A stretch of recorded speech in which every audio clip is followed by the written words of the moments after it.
Lori Wallach here with Rethink Trade to unpack what those lawsuits about Trump's tariffs mean for us. So at the very end of May, a specialty federal court called the Court of International Trade issued a very broad ruling, basically a permanent injunction, which means a termination, a freeze, on all of the Trump tariffs that had been issued related to a particular law. And the question is, does Trump have authority under that law to do those kind of tariffs?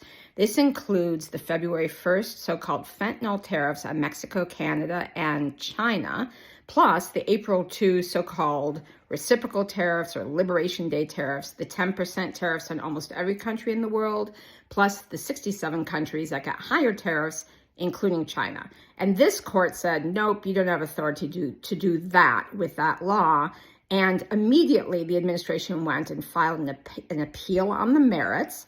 Ultimately, that's going to get decided in the Supreme Court because other challenges on the use of that law, IEPA, for these kind of tariffs have already been filed. So that's going to end up going to our highest court. The question is, will that court be able to rule before it goes on recess in beginning of July, or otherwise it comes back in the 6th of October to start a new session. So that's the timeline for the merits decision.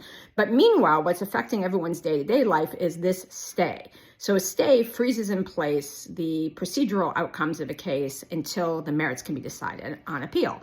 And the temporary stay that the appellate court put in place basically keeps the tariffs, keeps everything else in place.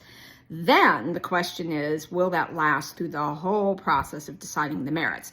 And the briefs on that question, the final brief is due on June 9th, so like imminently. So we should probably hear from that appellate court by the middle of June, whether the tariffs go away temporarily, and then I bet the administration will appeal again to the Supreme Court, or whether everything stays in place while the merits of the fight plays out.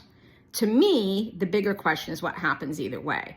So if the tariffs stay in place, we know what happens. More of the same, which unfortunately has been using the tariffs to try and negotiate, like not for manufacturing jobs, not for balancing trade, but like for goodies for big tech companies and big pharma. And it's been really disappointing. It hasn't been what President Trump promised for manufacturing and manufacturing jobs.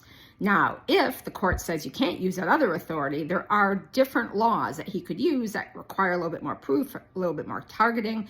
And maybe if he has to use those kind of laws, he'll have more strategic targeted tariffs, and he'll actually do the work to push for more manufacturing, more balanced trade, more jobs, and not use the tariffs for all these kind of special interest deals. Hope that's helpful.